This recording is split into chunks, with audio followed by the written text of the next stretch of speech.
قرآن مجید کا 7واں سپارہ ہے اور سورۃ المائدہ کے مضامین جاری ہیں۔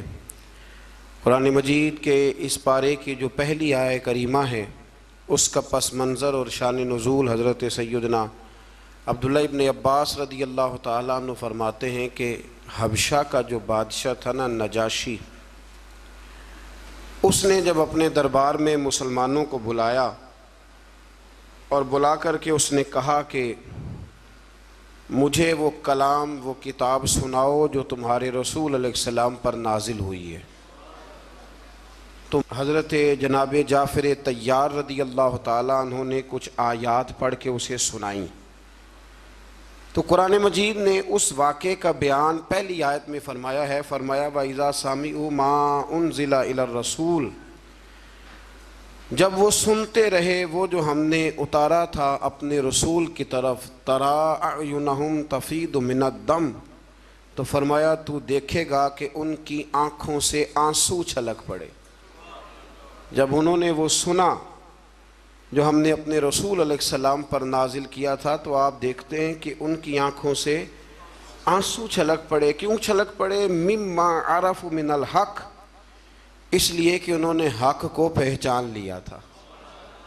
انہوں نے حق کو پہچان لیا۔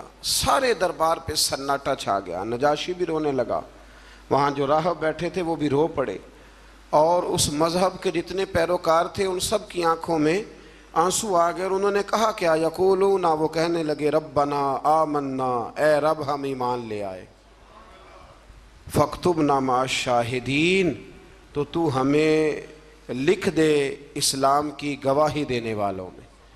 تو سب سے پہلی آیہ کریمہ ہی جو ہے وہ اس بات کی طرف دلالت کرتی ہے کہ جب حق جان کر کوئی آدمی اللہ کی کتاب کی قرآن مجید کی تلاوت کرے گا، حق جان لے گا، اس تک پہنچ جائے گا، اور جب جان لے گا نا حق تو دل روشن ہو جائے گا، تو پھر اللہ تعالیٰ اسے دل کی نرمی عطا کرے گا، اس کی آنکھوں میں آنسو آ جائیں گے۔ اس لیے صحابہ کرام علیہم رضوان کی جماعتوں میں سے جب بھی کوئی شخص قرآن مجید پڑھتا تھا تو وہ رو پڑھتے تھے۔ حضرت عمر فاروق رضی اللہ تعالیٰ عنہ قرآن مجید پڑھتے ہوئے اتنا رویا کرتے تھے کہ صحابہ کرام فرماتے ہیں کہ وہ محراب میں نماز پڑھا رہے ہوتے تھے، سب سے ابتدا میں وہ کھڑے ہوتے تھے، لیکن جب وہ قرآن مجید پڑھتے ہوئے روتے تھے تو ان کے رونے کی آواز 7ویں صف تک سنائی دیتی، اس لیے کہ وہ جانتے تھے کہ یہ حق ہے۔ پھر اللہ تبارک و تعالیٰ نے سورۃ المائدہ کی آیت نمبر 87 میں ارشاد فرمایا ہے کہ مومنوں، یہ جائز نہیں کہ کوئی اپنی طرف سے حلال حرام کا فیصلہ کرے، بلکہ حلال اور حرام کا اختیار صرف اللہ تعالیٰ اور اس کے رسول صلی اللہ تعالیٰ علیہ وسلم کے پاس ہے۔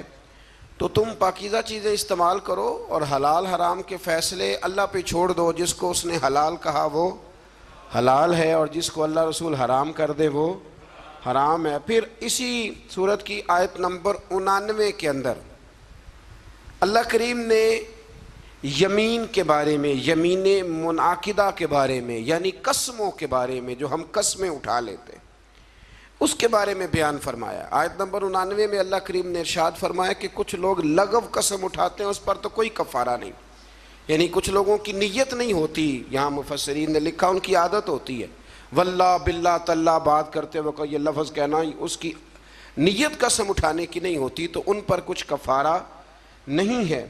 لیکن اگر کسی نے ایسی قسم اٹھائی کہ مستقبل میں یہ کام نہیں کروں گا، تو اب اسے چاہیے کہ وہ اپنی قسم پر قائم رہے، لیکن اگر وہ قسم پر قائم نہیں رہتا تو پھر 3 طریقے قرآن مجید نے بیان فرمائے۔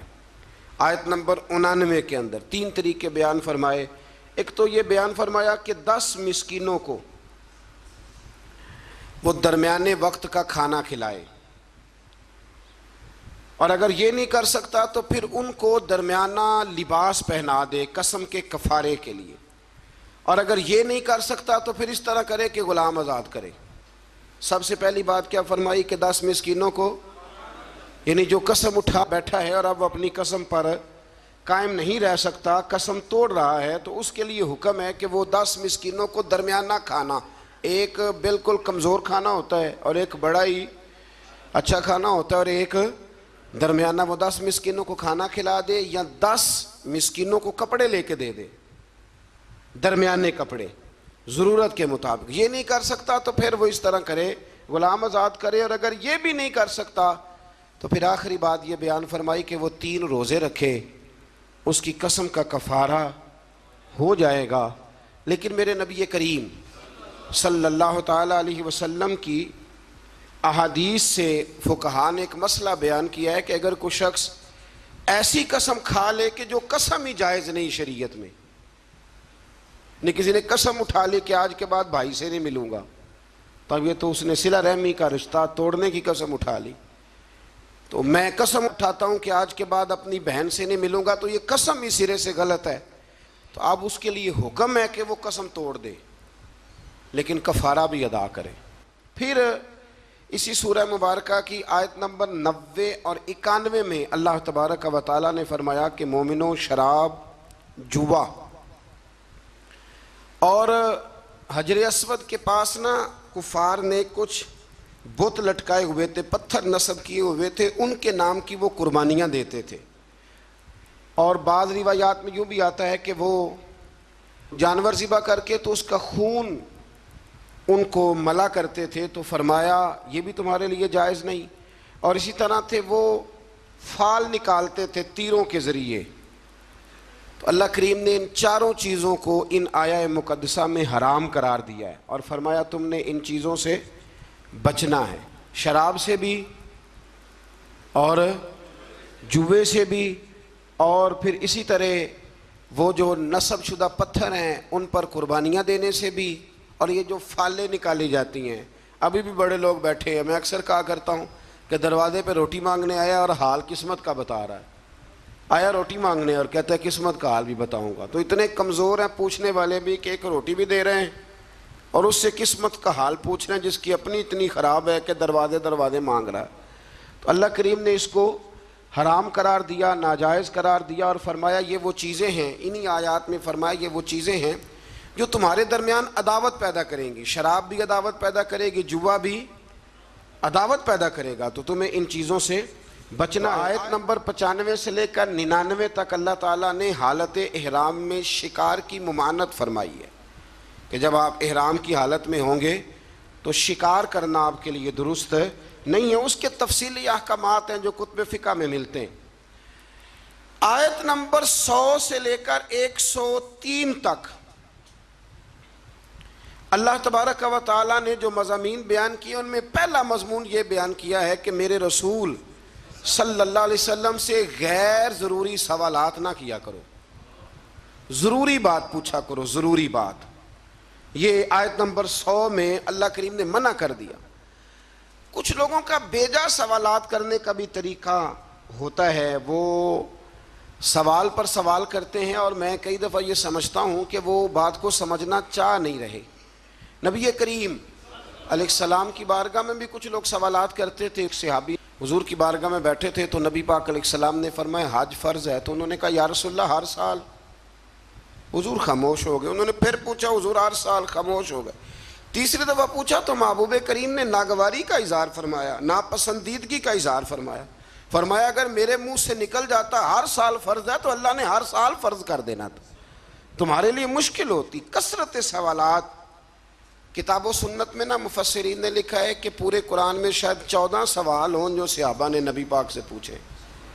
حضرت علی المرتضیٰ رضی اللہ تعالیٰ عنہ کہتے ہیں کہ اگر میں نے نبی پاک سے کوئی سوال پوچھنا ہوتا تھا تو میں مہینوں انتظار کرتا تھا، اور میرا خیال ہوتا تھا کہ کوئی اور ہی آئے، وہ آ کے پوچھ لے تو ساتھ میرا بھی مسئلہ حل ہو جائے۔ سوال کی بھی تکلیف دینا وہ پسند نہیں کرتے تھے۔ پھر انہی آیہ کریمہ کے اندر اللہ تبارک و تعالیٰ نے زمانہ جاہلیت میں مشرکوں نے جو بعض حلال جانوروں کو بتوں کے نام پر وقف کر دیا تھا، ان کا دودھ بھی نہیں پیتے تھے، گوشت بھی نہیں کھاتے تھے، ان کی مذمت بیان فرمائی ہے۔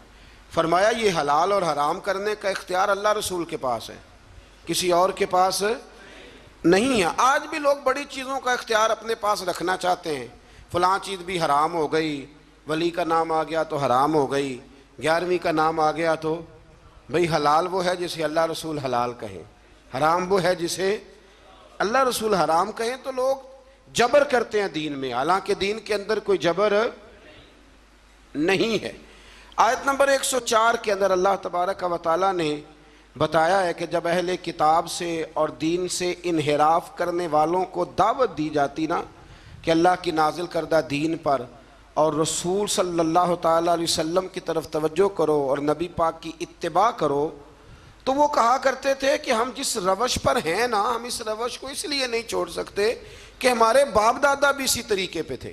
یہ سورۃ المائدہ کی آیت نمبر 104 ہے۔ جب ان سے کہا جاتا ہے نا کہ آؤ اسلام قبول کر لو، قرآن کو مانو، نبی پاک کی پیروی کرو، تو وہ کہنے لگے ہم اس لیے نہیں کریں گے کہ ہمارے باپ دادا بھی اسی دین پر تھے، تو ہم بھی اسی دین پر رہیں گے۔ جب انہوں نے دین تبدیل نہیں کیا تو ہم کیسے کریں گے؟ تو اللہ تعالیٰ نے اسے کفار کی ہٹ درمی کہا یہ ان کے رویے کی سختی ہے۔ اگر تو باپ دادا ٹھیک ہوں تو طریقوں پر چلنا چاہیے، اور اگر باپ دادوں کے طریقے قرآن و سنت کے مطابق نہ ہوں تو پھر ان کے طریقوں پر چلنا نہیں چاہیے۔ اپنے آباء و اجداد کی رسمیں نہیں نبھانی، ہم نے اللہ اور اس کے رسول کے حکم کی طرف توجہ کرنی۔ تو ان آیات کے اندر اللہ تبارک و تعالیٰ نے اس بات پر بھی نبی پاک علیہ السلام کو اور صحابہ کو تسلی دی کہ اگر یہ ملحدین، مشرکین اور یہودی کلمہ نہیں پڑھتے تو آپ کا نقصان کوئی بھی نہیں کریں گے۔ آپ کے ذمہ تو تبلیغ کرنا ہے نا، تو آپ تبلیغ کر دیں۔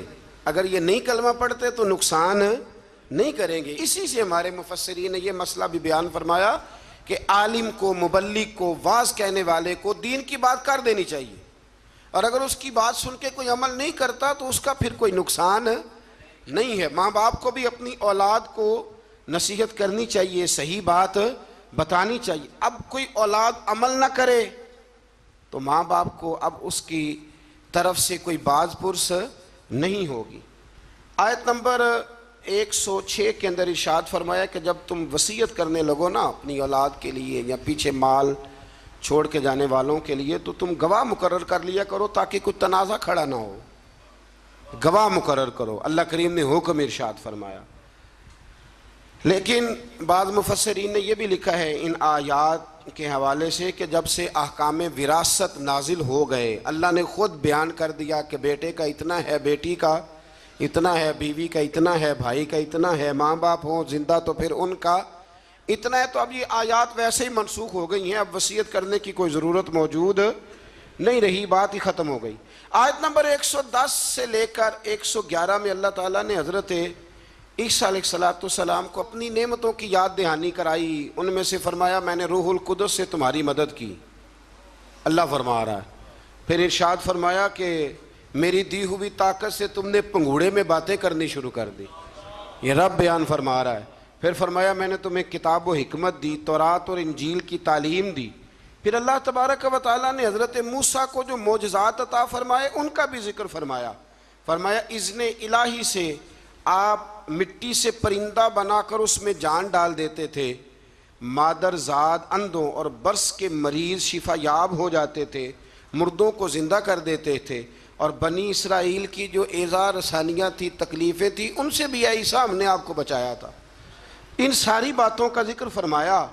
اور پھر آیت نمبر 112 میں اس بات کا بھی ذکر کیا کہ عیسیٰ علیہ السلام کے حواریوں نے ان سے یہ التجا کی تھی کہ اللہ تبارک و تعالیٰ کی بارگاہ میں یہ عرض کریں کہ آسمانوں سے ہمارے لیے تیار کھانا نازل کرے، یعنی کھانا اور وہ بھی تیار، اللہ تیار کھانا ہمارے لیے نازل کرے، اس سے ہم کھائیں گے، ہمیں قلبی اطمینان ہوگا۔ تو عیسیٰ علیہ السلام نے دعا کی کہ اے اللہ، اے ہمارے پروردگار، ہم پر آسمان سے نہ کھانا نازل فرما تاکہ وہ ہمارے اگلوں کے لیے بھی عید کا دن بن جائے اور پچھلوں کے لیے بھی عید کا دن بن جائے۔ کھانا نازل ہو جس دن، اس دن عید منا لینی چاہیے، تو جس دن نبی پاک دنیا میں تشریف لائیں، یعنی کھانا آ جائے تو عید بن سکتی ہے۔ سورۃ المائدہ پڑھ رہا ہوں، روٹی آئے تو عید بن سکتی ہے، اور اگر اللہ کے رسول تشریف لائیں تو ہمارے بزرگ تو کہتے ہیں نثار تیری چہل پہل پر ہزاروں عید ربیع الاول، سوائے ابلیس کے جہاں میں سبھی تو خوشیاں منا رہے ہیں۔ اس کے بعد اللہ تعالیٰ نے اگلی آیات میں نا بنی اسرائیل پر، نصارہ پر، عیسائیوں پر حجت قائم کی ہے، دلیل اور کمال کی بات ہے، یہ وہ آیات ہیں کہ جن میں بندے کی روح نعرہ لگانے کو پہنچتی ہے، اور ایسی دلیلیں ہیں کہ جن سے انسان صحیح معنوں میں جوش اختیار کرتا ہے۔ اللہ کریم نے نصارہ کو فرمایا کہ اے عیسیٰ، نصارہ کو حجت قائم کرنے کے لیے فرمایا اے عیسیٰ، کیا آپ نے لوگوں کو یہ کہا تھا کہ مجھے اور میری ماں کو اللہ کے سوا خدا بنا لینا؟ اللہ کریم نے حضرت عیسیٰ علیہ السلام سے کہا، فرمایا یہ جو کہتے ہیں کہ حضرت عیسیٰ اللہ کے بیٹے ہیں تو آپ نے کہا تھا؟ تو یقیناً پھر جواب یہی ہے کہ جناب عیسیٰ نے کہا نہیں تھا۔ تو جناب عیسیٰ اگر یہاں کہہ رہے ہیں کہ میں نے نہیں کہا تو قیامت میں بھی وہ یہی کہیں گے۔ تو پھر جو باطل نظریات والے لوگ ہیں، باطل نظریات والے، اسی طرح کا معاملہ آج کل بزرگوں کے ساتھ ہوتا ہے۔ بزرگوں نے کہا تھا کہ ہمارے جو مزارات ہوں گے ان پہ آ کے تم لکی رانی سرکس لگا لینا، کہا کسی بزرگ نے، وہاں کے میلے ٹھیلے کرنا۔ بلکہ ہمارے ایک بڑے معتبر عالم ہیں، انہوں نے ایک بات سنائی، وہ میرے دل میں بیٹھ گئی۔ کہنے لگے کہ ایک بہت بڑے عالم تھے تو ان کا شاگرد کسی آستانے پہ مرید تھا، تو وہ جب جانے لگا نا عرس پہ حاضری دینے کے لیے، تو وہ استاد صاحب کہنے لگے بیٹے وہاں غیر شرعی حرکتیں ہوتی ہیں، تم نے کیا جانا ہے بزرگوں کے دربار پہ، تم رہ نہیں دو، نہ جاؤ۔ بچے نے ضد کی کہ نہیں میرے ابا جی کا بھی پیر خانہ ہے، میرے دادا جی کا بھی تو میں نے جانا ہے۔ تو استاد صاحب نے نا ایک رکا لکھ کے دیا، فرمانے لگے بیٹے جب وہاں پہنچو نا بزرگوں کی قبر پہ رکھ دینا، پڑھنا نہیں، اور واپس آنا تو اٹھا کے لانا۔ انہوں نے جواب کیا دیا ہے، وہ نوجوان کہتا ہے کہ میں نا وہ رکا لے کے گیا، ابھی میں رستے میں ہی تھا کہ ایک بابا جی نا بڑے نورانی چہرے والے درخت کے نیچے بیٹھے ہوئے تھے،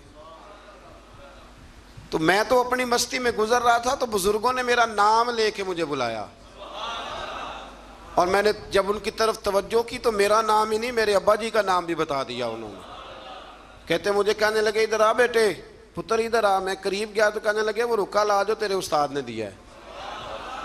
کہتے میں روب اتنا طاری ہوا کہ میں بول ہی کوئی نہ سکا، رکا میں نے بابا جی کو دے دیا۔ کہنے لگے پتر عرس پہ جا، فارغ ہو کے نا واپس جانا تو رکا مجھ سے لے جانا۔ کہتے ہیں میرے پہ اور روب طاری ہوا، عرس کیا دیکھنا تھا، میں تو پریشانی میں ہی رہا۔ واپس آیا تو بابا جی تھے، میں نے وہ رکا لیا، تو جا کے میں نے رکا استاد جی کو دیا۔ جب میرے مفتی صاحب نے وہ رکا پڑھا تو ان پر اتنا سحر طاری ہوا کہ بے ہوش ہی ہو گئے۔ کچھ دیر کے بعد ہوش آیا، نارمل لائف میں جب وہ آئے عام روٹین کی زندگی میں، تو میں نے ان سے کہا کہ حضرت صاحب میں بڑا دیانتدار شاگرد ہوں، میں نے جاتی دفعہ بھی نہیں پڑھا کہ آپ نے کیا لکھا ہے، اور جو جواب آیا وہ بھی نہیں پڑھا، لیکن آپ کا بے ہوش ہونا، بزرگوں کا ملنا میری سمجھ میں نہیں آتا، کچھ سمجھا دیں۔ تو کہتے ہیں کہ وہ استاد مجھ سے کہنے لگے کہ بیٹا وہ جو بزرگ تجھے ملے تھے نا وہ دراصل وہی تھے جن کے تو عرس پہ گیا تھا۔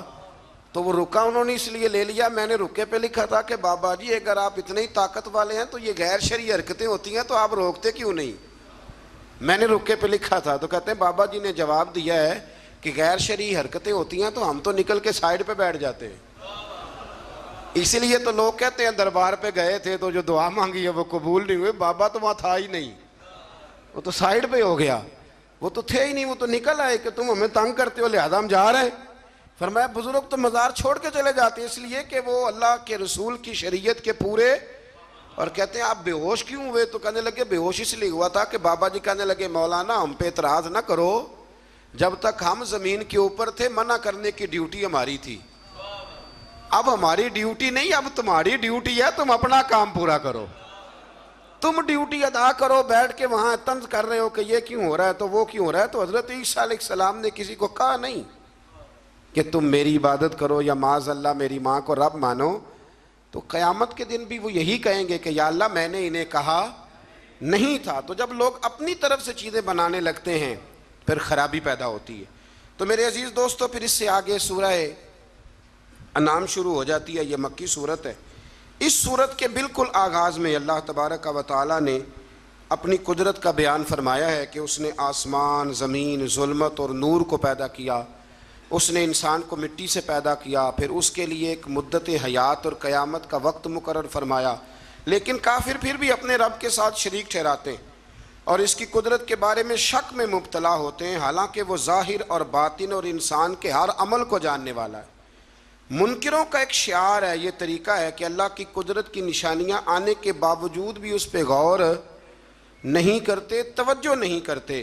اللہ تعالیٰ فرماتا ہے تم سے پہلے بھی کئی قوموں کو ہم نے زمین میں اقتدار دیا تھا، ان پر موسلا دار بارشیں برسائی تھیں، ان کے لیے باغات کے نیچے نہریں جاری کی تھی، لیکن جب انہوں نے گناہ بہت زیادہ کیے تو پھر ان گناہوں کی سزا کے طور پر ہم نے انہیں ہلاک کر دیا۔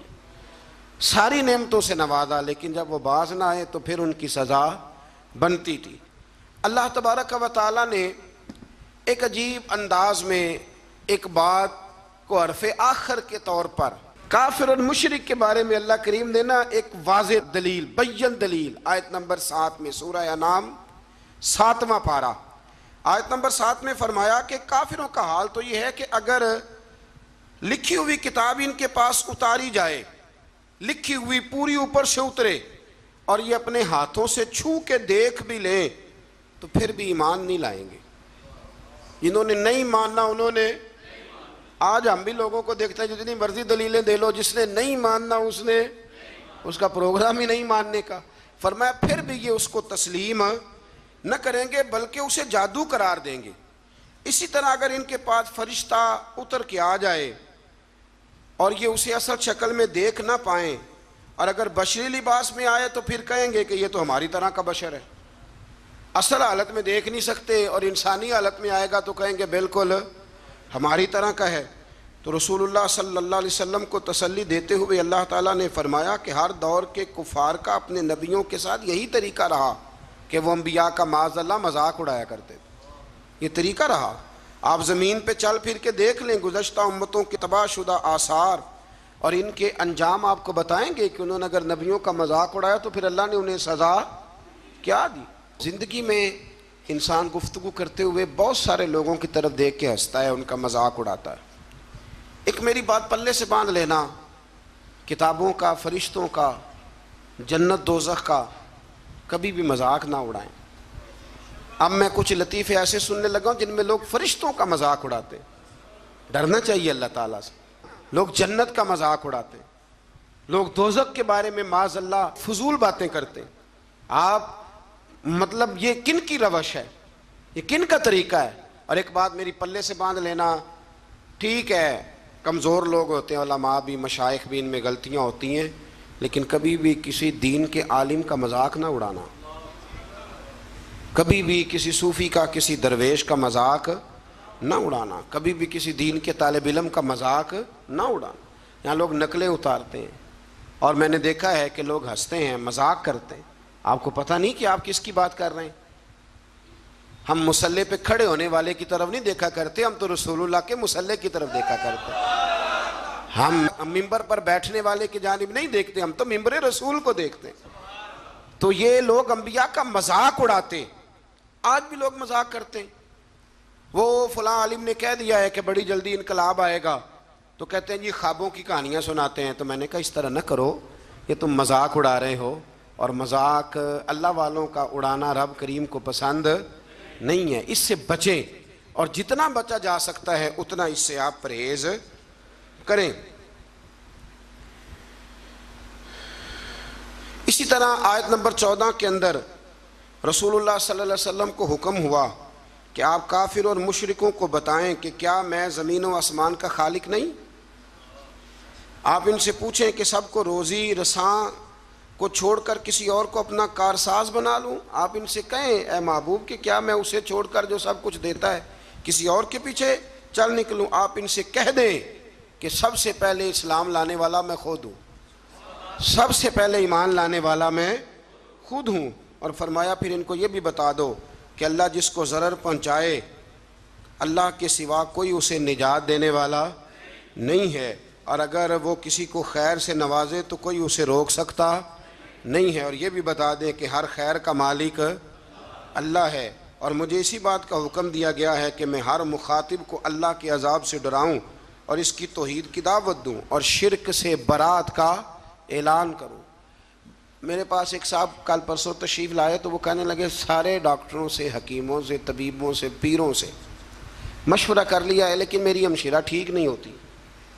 تو میں نے کہا اگر سارے کچھ کے باوجود ٹھیک نہیں ہوتی تو پھر اللہ کی رضا پہ راضی ہو جاؤ، پھر اس کا مطلب ہے کہ رب کریم کی منشا ہے، پھر اس کی رضا ہے کہ وہ اسی حال میں دیکھنا چاہتا ہے۔ ایک بزرگ تھے تو ان کے وجود میں کیڑے چل رہے تھے، ایک کیڑا ان کے یوں پیشانی پہ بھی تھا تو وہ نیچے گر گیا تو انہوں نے اٹھا کے دوبارہ رکھ لیا۔ کہنے لگے جب اس کی رضا ہے کہ تو مجھے کھائے تو نیچے کیوں گرتا ہے؟ جے سونا ہی میرے دکھ وچ راضی تے سکھ نو چلے ڈاواں۔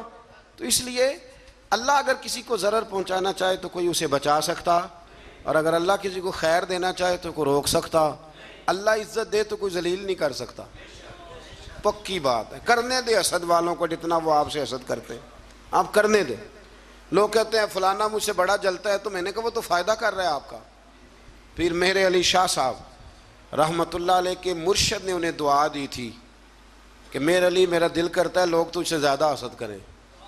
تو کہنے لگے حضرت صاحب یہ کیا دعا ہوئی؟ تو آپ فرمانے لگے نعمتیں زیادہ ہوں گی تو لوگ زیادہ جلیں گے نا، تو میرا دل کرتا ہے لوگ تجھ سے حسد کریں، زیادہ حسد کریں۔ تو اس لیے ہم لوگ جو ہیں وہ ہمارے منانی میاں صاحب قبلہ فرمایا کرتے ہیں، وہ کہتے ہیں یہ جل رہا ہے تو آپ نظر آ رہے ہیں نا، وہ کہتے ہیں اگر یہ جلنا چھوڑ دے گا تو پھر آپ نظر نہیں آئیں گے، تو کچھ جلتا رہتا ہے تو آپ نظر آتے رہتے ہیں، اس لیے لوگوں کو جلنے دیں۔ تو ہم لوگ جو ہے وہ بلا وجہ، لیکن حسد بھی کسی کسی سے ہوتا ہے۔ اب میرے جیسا بندہ اٹھ کے یہ کہنا شروع کر دے کہ لوگ مجھ سے حسد کرتے ہیں تو اس کی خوش فہمی ہے نا، بھئی وہاں بھی رہ گئے حسد کرنے کے لیے، یعنی بلا وجہ کچھ لوگوں کو نا بخار بھی چڑھ گیا ہے، لوگ مجھ سے حسد کرتے ہیں۔ یعنی وہ کبھی کبھی خواتین بچے کو دم کرانے کے لیے لاتی ہیں تو کہتی ہیں بچہ بڑا سونا ہے، تو اس کو نظر لگ گئی، ماں کی نظر میں تو سونا ہی ہوتا ہے نا، لیکن وہ اس کو دم کرتے وقت بندے کو خیال آتا ہے کہ جی انہوں بھی نظر ہی لگنی ہے تو پھر انہوں دم ہونا چاہیے تھا جنہیں انہوں نظر لائی ہے۔ مطلب دم تو اس کو اب ہونا چاہیے جس نے اس کو نظر لگا دی، لیکن اماں کی نظر میں تو بیٹا چاند ہی ہوتا ہے نا جی، ماں کی نظر میں تو وہ ایک بیٹا چاند ہوتا ہے اور ایک اس کا ماموں چاند ہوتا ہے۔ چاچو کبھی چاند ہو سکتا، ماموں چاند ہوتا ہے، اور ایک وہ بیٹا خود چاند ہوتا ہے۔ چاچو جی چاند ہو سکتے، یہ میں اعتراض نہیں کر رہا، اس لیے کہ ہماری بہنیں بھی یہی کرتی ہیں اور ہماری بچیاں بھی یہی کام کرتی ہیں، ہوتا ہی ایسے۔ تو اس لیے اللہ تبارک و تعالیٰ نے اس بات کو بیان فرمایا کہ اللہ کسی کو خیر دینا چاہے تو کوئی روک نہیں سکتا، اور اللہ اگر کسی کو کسی جگہ مبتلا کرنا چاہے تو کوئی بچا سکتا نہیں۔ آیت نمبر 20 میں سورہ انعام 7واں پارہ آیت نمبر 20 میں اللہ کریم نے اس بات کو بیان فرمایا ہے کہ یہودیوں کی یہ غلط بیانی ہے، یہ جھوٹ ہے ان کا کہ ہم رسول اکرم صلی اللہ علیہ وسلم کو نہیں جانتے، یہ ان کا جھوٹ ہے۔ بلکہ فرمایا محبوب وہ تو آپ کو اس طرح پہچانتے ہیں جس طرح انسان اپنے بیٹوں کو پہچانتا ہے، یعنی تورات میں انہوں نے اتنی نشانیاں آپ کی پڑھ لی ہیں کہ جس طرح انسان بیٹوں کو پہچانتا ہے نا، یہ ہوتے ہیں نا جڑواں بچے، تو پڑوسی دھوکہ کھا لیتے ہیں لیکن ماں باپ دھوکہ نہیں کھاتے، انہیں پتہ ہوتا ہے کہ بڑا کون سا ہے چھوٹا کون سا ہے، ریاض کون سا ہے فیاض کون سا ہے، انہیں پتہ ہوتا ہے، ماں باپ ہوتے ہیں نا۔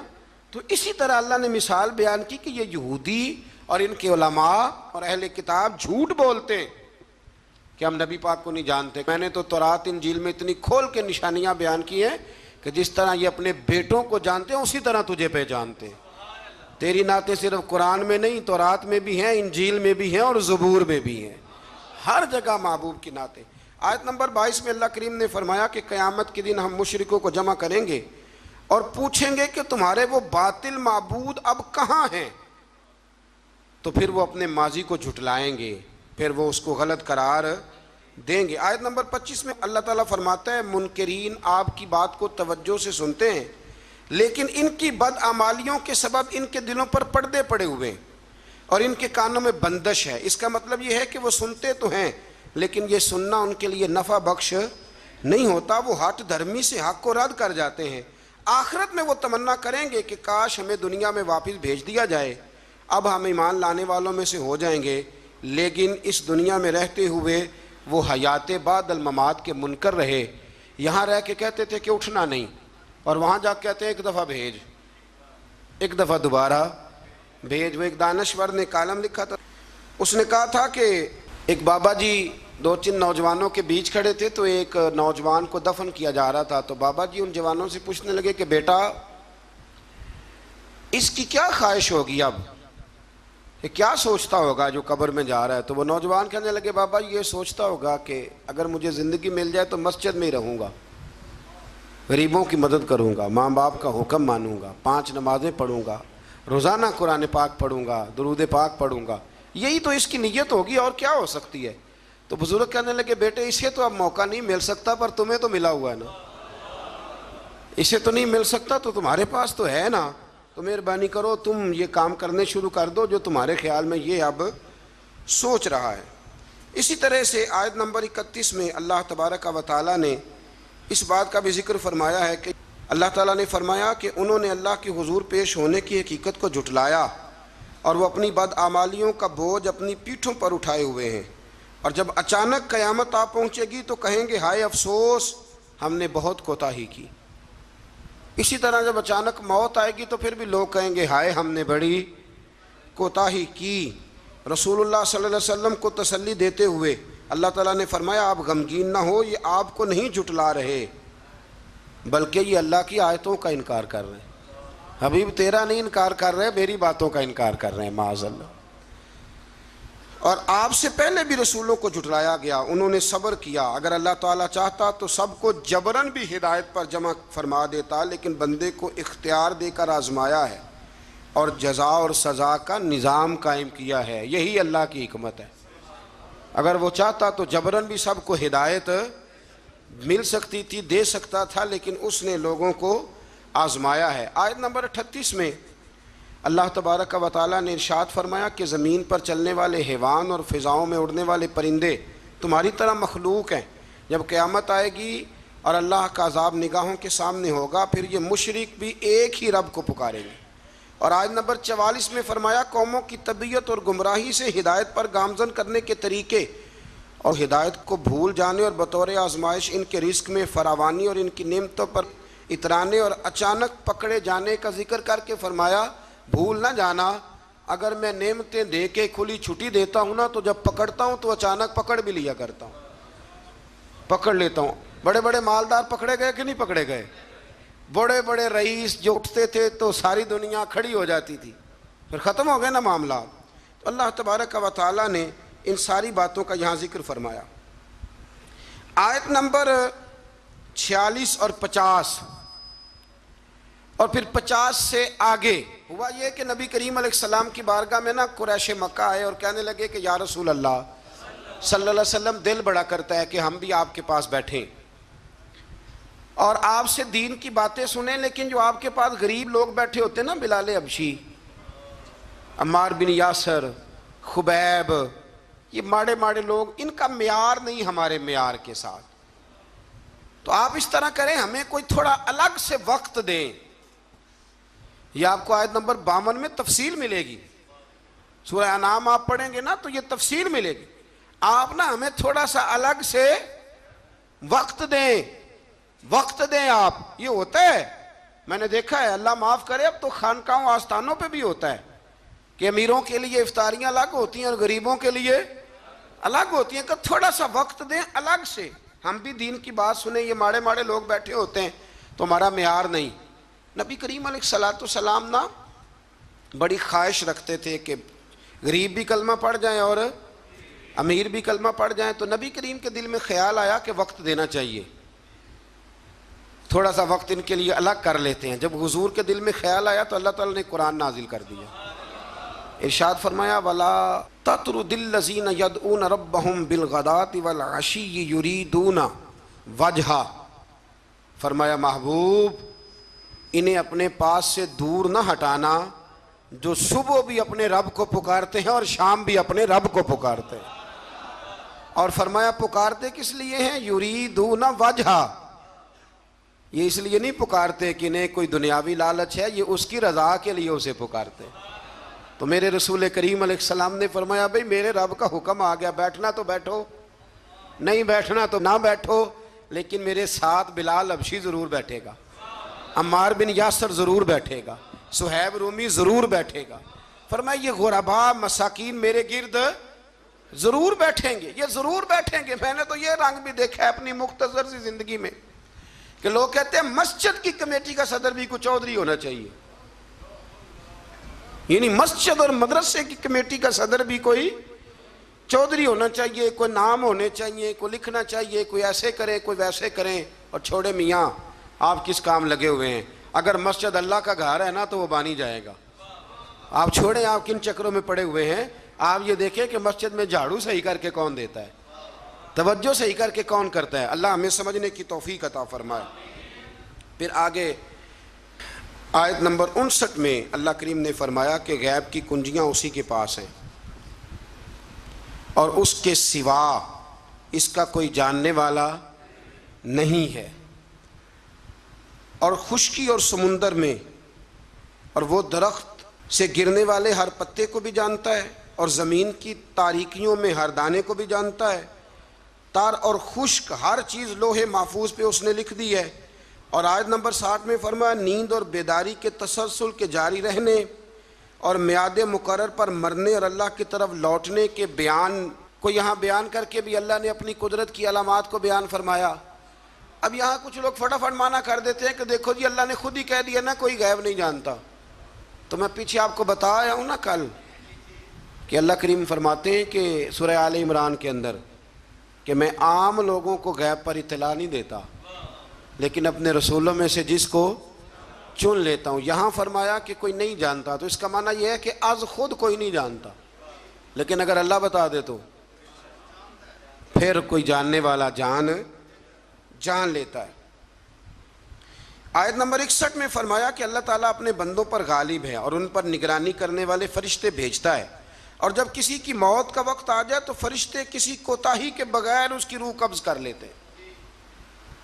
وقت آ جائے تو فرشتے کسی کا انتظار, ہم البتہ فرشتے کے آنے کا انتظار کرتے رہتے ہیں, لیکن فرشتہ انتظار نہیں کرتا, جب آتا ہے تو پھر لے کے جاتا ہے.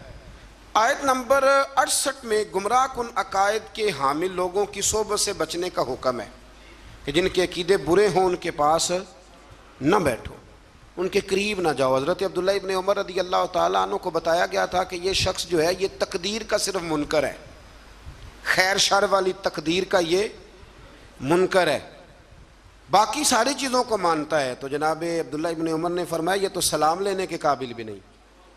ہم اس شخص کے ساتھ اٹھے بیٹھیں گے جو دین کی ہر بات کو مانے, ہر جوز کو مانے, جو مصطفیٰ کریم علیہ السلام کی ذات کو بھی مانے اور میرے نبی کی شان کو بھی مانے, حضور کی صفات کو بھی مانے.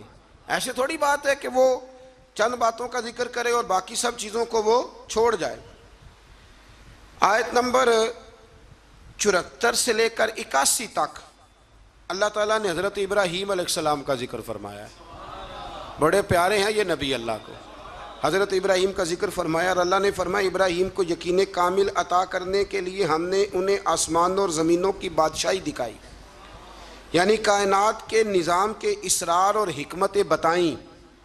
اور حضرت ابراہیم نے مظاہر پرست قوموں کو حکمت کے ساتھ اصلاح کرنے اور مظاہر کائنات کے فانی ہونے اور اللہ کی توحید کے دلائل سے ثابت کرنے کے لیے پھر یہ طریقہ اختیار کیا کہ رات کی تاریکی چھا گئی تو انہوں نے ایک روشن ستارے کو دیکھا اور دیکھ کے فرمانے لگے یہ میرا رب ہے. پھر جب وہ ڈوب گیا تو فرمانے لگے میں ڈوبنے والوں کو پسند نہیں کرتا. بڑا جملہ ہے یہ اللہ کے نبی کا, اور قرآن نے بیان فرمایا میں ڈوبنے والوں کو پسند, جس کا رب بھی ڈوب گیا وہ خود بچے گا. پھر فرماتے ہیں کہ پھر جگمگاتے ہوئے چاند کو دیکھا تو کہا کیا یہ میرا رب ہے, لیکن جب وہ بھی ڈوب گیا تو ابراہیم علیہ السلام نے فرمایا اگر میرا رب مجھے ہدایت نہ دیتا تو میں گمراہوں میں سے ہو جاؤں گا. پھر سورج کو چمکتے ہوئے دیکھا تو کہا کیا یہ میرا رب ہے, یہ تو ان سے بڑا ہے, یعنی تارے سے بھی بڑا ہے اور چاند سے بھی یہ رب ہے. لیکن جب وہ بھی ڈوب گیا تو ابراہیم علیہ السلام نے کہا ہے میری قوم میں تمہارے شرک سے بیزار ہوں, ڈوبنے والوں کو معبود بناتے ہو, آؤ میں تمہیں اس رب کا گویا پتہ دوں جسے نہ اونگ آتی ہے نہ نیند آتی ہے, جو حی بھی ہے اور قیوم بھی ہے, آؤ تمہیں ادھر لے چلوں. لیکن ان کی قوم جھگڑالو تھی, اس قوم نے اس بات کو تسلیم نہ کیا. تو پھر انہی آیات کے اندر اللہ تبارک و تعالیٰ نے حضرت نوح کا, حضرت ابراہیم کا, حضرت اسحاق کا, جناب یعقوب کا, حضرت داؤد, سلیمان, ایوب, یوسف, موسیٰ علیہ السلام, ہارون علیہ السلام, زکریا علیہ السلام, یحییٰ علیہ السلام, حضرت الیاس علیہ السلام, اسماعیل علیہ السلام, یونس علیہ السلام, اور پھر حضرت جناب سیدنا لوط علیہ السلام کا ذکر کر کے فرمایا یہ میرے سارے نبی ہیں اور سارے صالحین میں سے ہیں، یہ بڑے نیک لوگ تھے، یہ بڑے پاک صاف لوگ تھے۔ ان نبیوں کے نام آئے ہیں قرآن پاک میں تو ان کا نام لینا بھی عبادت ہے، لیکن یہ صالح لوگ، تو اس کا مطلب ہے صالح لوگوں کا ذکر کرنا یہ رب کریم کا طریقہ ہے۔ اللہ تبارک و تعالیٰ نے آیت نمبر 91 میں ایک بات کی ہے جو بڑی سمجھنے والی ہے اور یاد کرنے والی ہے، رٹا لگا کے رٹ لینے والی ہے۔ اللہ تبارک و تعالیٰ نے اپنے بندوں کے ساتھ ایک بات کی اور فرمایا وما قدر اللہ حق قدرہ، فرمایا لوگوں نے اللہ کی قدر نہیں کی جیسے کرنی چاہیے تھی، لوگوں نے اللہ کی قدر نہیں کی جیسے کرنی چاہیے تھی۔ یا اللہ کیا قدر نہیں کی؟ فرمایا وہ کہتے ہیں کہ اللہ نے کسی بشر پر کچھ نازل ہی نہیں کیا، یہ یہودی کہتے ہیں اللہ نے کچھ نازل ہی نہیں کیا، کچھ بھی نہیں آیا۔ فرمایا بے قدرو، رب تو اپنے نبیوں پر بڑا نازل فرماتا ہے، ہر حکمت انہیں عطا کرتا ہے، انہیں اللہ تبارک و تعالی نوازتا ہے۔ اے رسول آپ کہیے جس کتاب کو موسیٰ لے کے آئے جو لوگوں کے لیے نور اور ہدایت ہے اسے کس نے نازل کیا؟ اللہ تعالیٰ فرماتا ہے اے مخاطب، اے میرے سننے والے، کاش تو وہ منظر دیکھے جب یہ ظالم موت کی سختیوں میں مبتلا ہوں گے، وہ منظر لوگ دیکھیں جب ان کو موت آئے گی جو اللہ کی قدر نہیں کرتے، اور فرشتے ان کی طرف ہاتھ پھیلائے ہوں گے اور کہیں گے نکالو اپنی جانوں کو، آج تمہیں ذلت کے عذاب کی سزا دی جائے گی۔ آیت نمبر 94 میں فرمایا تمہارے جھوٹے خدا جن کو تم اللہ کے ساتھ شریک بناتے ہو آج تمہاری سفارش کے لیے موجود نہیں ہیں، اور تم ہمارے پاس اکیلے ہی آئے ہو جیسا کہ ہم نے تمہیں پہلی مرتبہ پیدا کیا تھا، اور تم سب کچھ دنیا میں چھوڑ کے آئے ہو اور سارے رشتے ٹوٹ گئے اور توقعات ختم ہو گئی۔ جھوٹوں کے جھوٹے پیچھے نہیں جائیں گے، لیکن سچے رسول کے ماننے والوں کے سچے رسول قیامت میں بھی سفارش کریں گے۔ آیت نمبر 95 میں اللہ کریم نے فرمایا بے شک اللہ تعالیٰ دانے اور گٹھلی کو پھاڑنے والا ہے، وہ زندہ کو مردے سے نکالتا ہے اور مردوں کو زندے سے۔ انڈا زندہ ہوتا ہے کہ مردہ؟ اس میں سے نکلتا کیا ہے؟ زندہ، حالانکہ انڈا زندہ نہیں ہوتا، اور کئی دفعہ زندہ عورت ہوتی ہے لیکن جب بچہ جنتی ہے تو وہ مردہ ہوتا ہے۔ فرمایا تم دیکھتے نہیں، یہ اللہ کی حکمتیں ہیں، یہ اس کی قدرتیں ہیں۔ آیت نمبر 98 میں پھر اللہ کریم نے ایک بار اس بات کو بیان فرمایا کہ ہم نے تمہیں ایک جان سے پیدا کیا ہے، ایک جان سے تمہیں پیدا کیا۔ آیت نمبر 100 میں فرمایا کہ مشرکوں نے جنات کو جو اللہ کی مخلوق ہے اللہ کا شریک ٹھہرایا ہے اور اس کی طرف بیٹے اور بیٹیوں کی نسبت کی ہے، حالانکہ وہ اس سے پاک ہے، وہ آسمانوں اور زمینوں کا بنانے والا ہے۔ بیوی اور اولاد کی نسبت سے اللہ پاک ہے۔ لم یلد ولم یولد ولم یکن لہ کفوا احد۔ ہم جب پڑھتے تھے نا تو ایک بزرگ تشریف لائے ملتان شریف سے، تو ایک اسٹوڈنٹ کو کھڑے ہو کے کہنے لگے بتا اللہ کی تعریف کر، اللہ کون ہے؟ کہنے لگا اللہ ایک ہے، حالانکہ یہ بھی اس کی تعریف ہے کہ اللہ وحدہ لا شریک، یہ بھی تعریف ہے، لیکن وہ بچوں کو سمجھانے کے لیے فرمانے لگے حضرت جبریل کتنے ہیں؟ کہنے لگے جی ایک، تو فرمانے لگے یہ تم نے کیا تعریف کی؟ اللہ ایک ہے۔ کہا جناب آپ نے تو کمال کر دی، پھر آپ ہی بتائیں۔ تو فرمانے لگے میری سمجھ میں اللہ کی ساری شانیں ہیں، یہ بھی اس کی شان ہے، قدرت کاملہ ہے کہ وہ وحدہ لا شریک ہے، لیکن فرماتے ہیں اصل بات یہ ہے کہ وَلَمْ يَكُنْ لَهُ كُفُوًا أَحَدٌ، فرمایا جس طرح کا وہ ہے اس طرح کا کوئی ہے ہی نہیں، اس کا ہمسر کوئی ہو سکتا جو وہ ہے وہ کوئی اور ہے ہی نہیں، ہو ہی نہیں سکتا۔ اللہ اکبر۔ آیت نمبر 104 سے 107 میں فرمایا تمہارے پاس روشن دلائل آ گئے ہیں، اگر کوئی اس کی روشنی میں چلے گا تو اسے فائدہ ہوگا، اور اگر کوئی گمراہی اختیار کرے گا تو اس کا اپنا نقصان ہے، اور اگر کوئی شرک کرے گا تو اس کے لیے ملول نہ ہو، آپ صرف وحی الہی کی پیروی کریں۔ آخر میں آیت نمبر 108 اور پارہ بھی تقریباً ختم ہونے کو، آیت نمبر 108 میں نے ایک قانون اللہ تعالیٰ نے بیان فرمایا ہے، وہ بڑا سمجھنے والا ہے۔ میں مبلغین کو، واعظین کو اور جو طالب علم بچے ہیں ان سب کی بھی توجہ کراؤں گا کہ وہ اس بات پر ضرور غور کریں کہ اللہ تبارک و تعالیٰ نے جہاں ہمیں کیا نصیحت فرمائی ہے، بڑی قیمتی بات ہے، اس کو ضرور سنیے گا۔ ارشاد فرمایا جا رہا ہے کہ تم نہ ان لوگوں کو برا نہ کہو جن کو مشرک اللہ کے علاوہ پوجتے ہیں، تم انہیں برا، بتوں کو برا نہ کہو۔ اور رب کریم نے فرمایا جب تم ان کے بتوں کو برا کہو گے تو ایسا نہ ہو کہ وہ زیادتی اور ظلم کی وجہ سے معاذ اللہ رب کریم کے بارے میں کوئی بے ادبی کر دے۔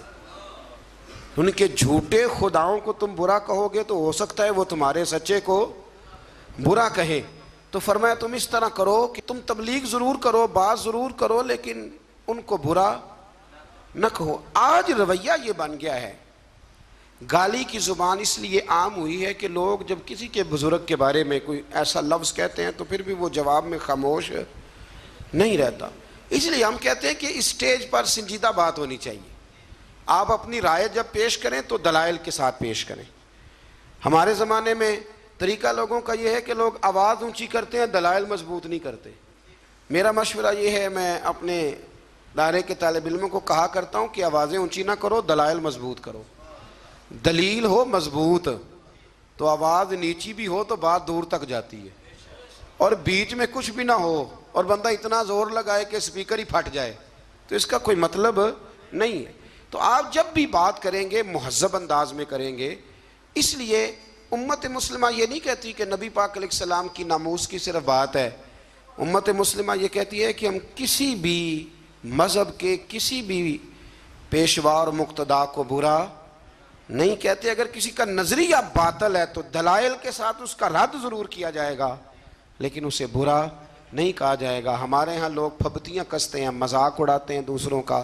سنجیدہ ہونا چاہیے۔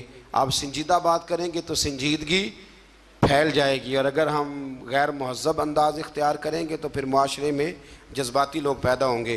اللہ تعالی ہمیں سمجھنے کی توفیق عطا فرمائے۔